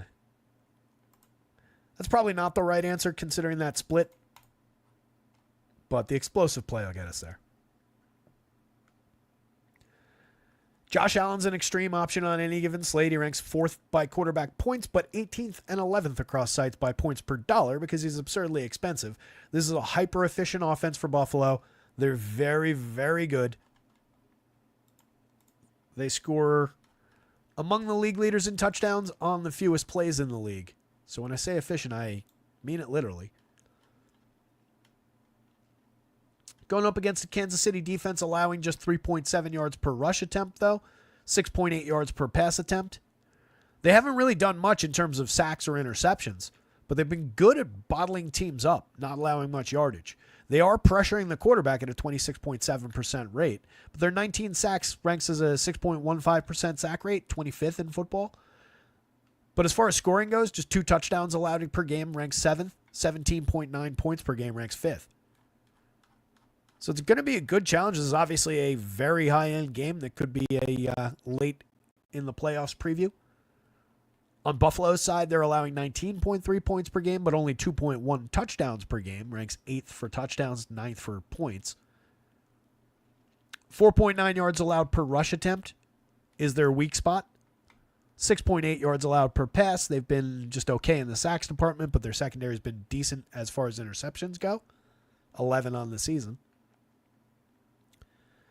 So a little bit of a challenge coming back toward Patrick Mahomes, but we've obviously got excellent quarterbacks here. 4th, 5th, 4th, 6th. We've got very, very high-end skill players. Travis Kelce ranks 1st across the board on both sites at the tight end spot. You've got what has been a renewed and effective Kareem Hunt, by and large, since rejoining the Chiefs, going up against what is a gettable Buffalo rush defense. So I could see some benefit, some upside for him to have at least a decent day. Last time out, only 35 yards on 14 carries for Hunt, but the previous 2, 21 carries for 59 and a touchdown, 27 carries for 106 and a touchdown, and then back in week 7 against San Fran, 22 carries, 78 yards, 2 touchdowns. A lot of volume, a lot of potential. So the Hunt play definitely works. Oh, he also caught, in that week 10 game against Denver, also caught 7 of 10 targets in that game. 65 yards out of the backfield. So did get to 100 yards from scrimmage in that one and did get over 20 touches, just did it in a combination that I didn't initially notice. But enough involvement in the passing game where you could stack Kareem Hunt into Patrick Mahomes stacks. Mahomes, Hunt, Kelce throws a decent-sized blanket over some touchdown opportunities. A lot of targets, a lot of just overall touches. Obviously, you'd be leaving DeAndre Hopkins, Juju Smith-Schuster out of that equation, Xavier Worthy to a lesser extent.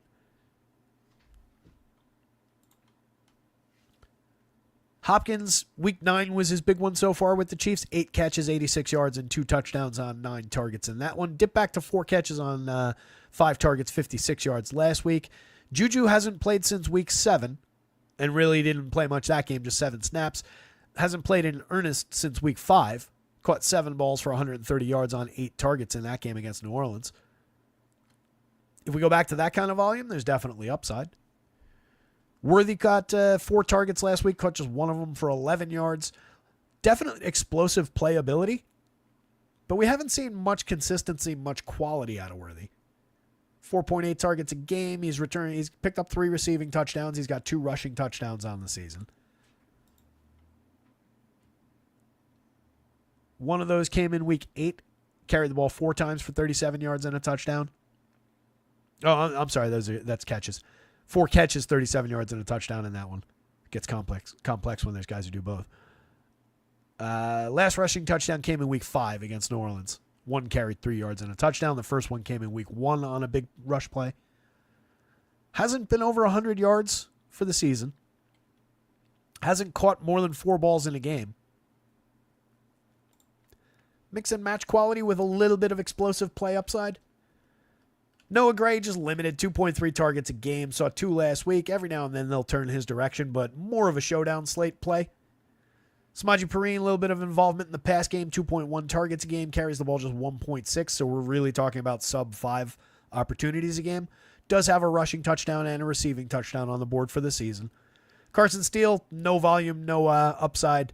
Justin Watson, just kind of a mix and match receiver, 2 targets a game, saw 2 last week. Gets down the field a little bit, 10.7 yard average depth of target.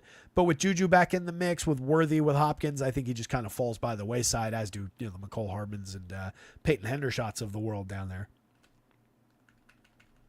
As far as the Bills with the skill players, James Cook has been pretty effective on the ground. He's got 8 rushing touchdowns on the season. He's targeted 2.8 times a game, carries the ball 14.2 times a game, so we're closing in on a decent number of touches.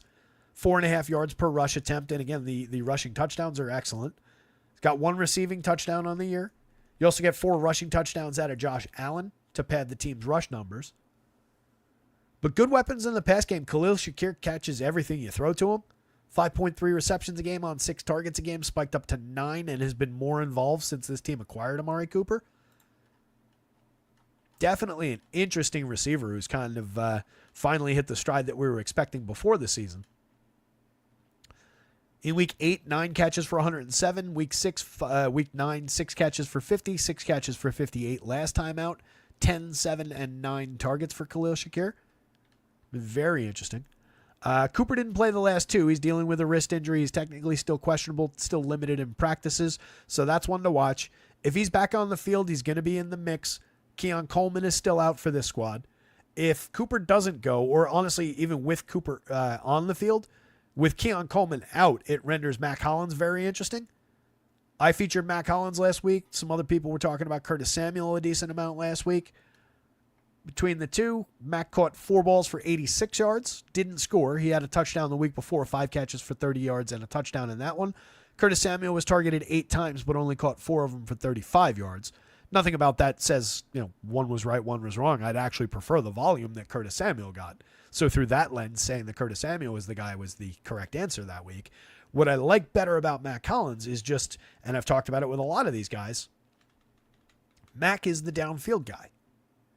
Between the guys who see just 3 targets a game, and again, last week, Curtis Samuel saw double the targets that Mac got. But Mac gets his on a 13-point yard average depth versus 6.7 for Samuel. So he's getting double the opportunity just on half the volume. 14.7% of the air yards versus 6.6% of the air yards. 3 touchdowns against no touchdowns. Much more big play, cheap dart throw ability out of Mac Hollins, honestly, than there is with Curtis Samuel. Samuel's going to be good for a couple over the middle catches and then needs to really break one or needs to be the guy that scores that 3 targets, 1 of them was a 2-yard touchdown and didn't actually win you anything. Give me the big play guy every time. Dawson Knox is going to be the primary tight end. Dalton Kincaid is out for this team this week. So you get a little bit of juice out of Knox for some value-based scoring potential. Tight end 5 by value, tight end 7 by value across sites. Bills defense looks like a value option on DraftKings, not so much on FanDuel. Ray Davis probably not going to see the volume, but definitely has some skills. 4.2 yards per rush attempt on the 6.4 carries per game that he's seen. In the week that he had to fill in as the lead back, he was pretty decent. He's got 2 rushing touchdowns on the season, 1 receiving touchdown. But in this slate, without a change above him on the depth chart, just a mix and match option. Quentin Morris will pick up a target or 2, but probably reserved for showdown slates. Most likely 100-yard guy is Kareem Hunt.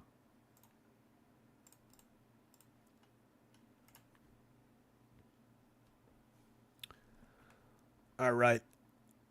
Rams in New England. Outside of just the obvious skill right there, this is a really low-end game in my opinion. I do think we can stack the hell out of the Rams, but I don't really have much expectation for New England to hang in this game. New England's defense, not great. Rams defense, not great against the pass, but able to bottle up the run. And the one thing that New England can do a little bit, at least on weeks where he shows up, is run the ball with Ramondre. I don't love the total. I don't love the matchup. But I really like both Puka Nacua and Cooper Kupp when they're on the field. They're tremendously high volume receivers, especially in a PPR format. Either guy could explode any given week. Last week, Puka had 14 targets. Kupp had 7. They averaged 7.8 and 11.2, but both guys have missed a ton of action this year. No touchdowns yet for Puka. He's seen a 10.1 yard average depth of target on his limited action so far. 6.7 yard average depth for Cooper Kupp, but he's got 2 touchdowns on the board. Demarcus Robinson as a downfield threat to mix in with those guys is kind of interesting now. When he's got to be the lead option, he's not really all that appealing. That was the situation when Kupp and Nacua were out. But with them back on the field, now he's just a sneaky get down the field and get open kind of an option for a big play. I think there's more potential to score with Demarcus Robinson now than there was previously. He's got 5 touchdowns on the season, nearly 30% of the air yards. A reasonable, cheap option if you're stacking this team. Probably the fringes of a dart throw, ranking 44, 55, and 52, 57. There's still a little bit of price on him from when he was the primary. So I don't know that he's a standalone dart throw more than he is just a option in stacks if you want to go make a Stafford and Puka stack different. Instead of going Kupp, go to Demarcus Robinson. Vice versa with a Kupp stack.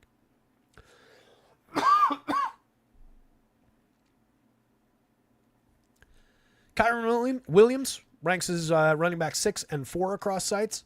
A little bit worse than that on a points per dollar sense, but he's a at least decent volume option. He's over 20 potential touches a week with his involvement in the passing game. 3.4 targets pushes him up. 19.6 carries a game. Significant involvement on the ground. The thing about him is he's not necessarily great as far as a running back. 3.8 yards per rush attempt is pretty mediocre. But 8 rushing touchdowns is appealing. The ludicrous number of touches is appealing. That potentially does get peeled back a little bit, though, with both Kupp and Nacua back in the fold. So it's definitely a spot to watch as far as that goes. And if he's not giving you a ton outside of that in terms of his actual, ability on the field, then you're just kind of relegated back toward just touchdown dependent upside. Last week, he did get his 20 touches, 15 carries. So that's a dip in carries pretty significantly. First time he was below 20 carries in the last 5 games. 4 games, 5 weeks, 4 games. But did pick up 5 catches, 6 targets. So he got over his 20 potential, 20 actual. Week before he had 22 carries, but only 3 targets. So the potential to get a little bit, and if you just take away a couple of touches, the numbers dip pretty hard.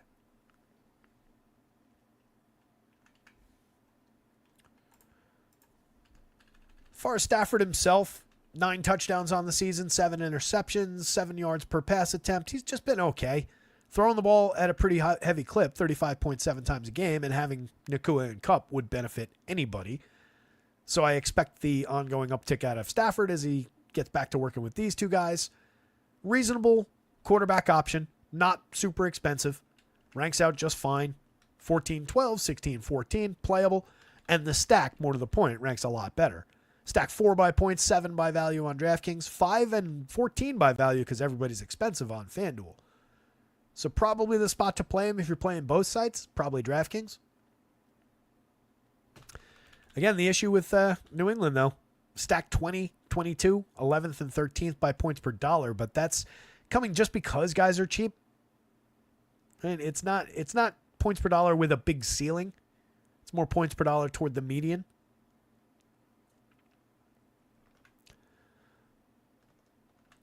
Ramondre has gained 3.8 yards per rush attempt for the season. He does have 6 rushing touchdowns, but tends to disappear. Medium involvement in the passing game with 3.2 targets a game.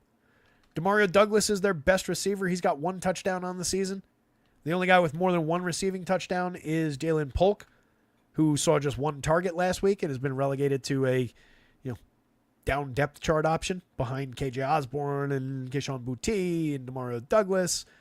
Hunter Henry at the tight end position, pretty mediocre with 1 catch on the season, a 6.9 yard average depth of target, 5.7 targets a game.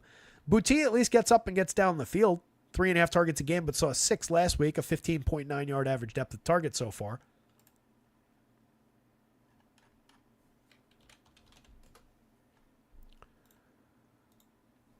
He's definitely seen a little uptick in their last few games with May at the helm. 3 for 46, 2 for 18, 4 for 47 their last 3 games. 6 targets in each of those games. Had not been targeted more than 3 times in a game for the beginning part of the season. For his end, last time out, May completed 15 of 25 for 184, a touchdown and an interception. 29 of 41 for 206 with a touchdown and 2 interceptions the week before that. Couple of okay games in his first 2. 243 with 3 touchdowns, but 2 interceptions on 20 of 33. 2 touchdowns, no interception on 26 of 37. Skippable. Everything Patriots is very skippable. If you're going to the Rams, it's not a mandatory bring back spot. Honestly, I wouldn't really want Ramondre as a bring back play. That could just tank a lineup pretty quickly. Yeah, it's maybe one of these two as a receiver, but no real love for the bring back. I think maybe just Stafford +2 or Stafford skinny stacks, and it's really just around these two and maybe some Demarcus Robinson. Maybe some Kyren Williams creeps his way into those. Maybe some Kyren Williams or either the 2 primary receivers as standalones. Might be, despite how they rank, I don't know. Maybe it's a spot where the Rams are a little bit better as standalones than they are as a stack. Biggest potential for a bonus, Puka Nacua. All right, 7 o'clock. Let me do this. Fuck. Wemby's also out. Cam Reddish, Rui Hachimura.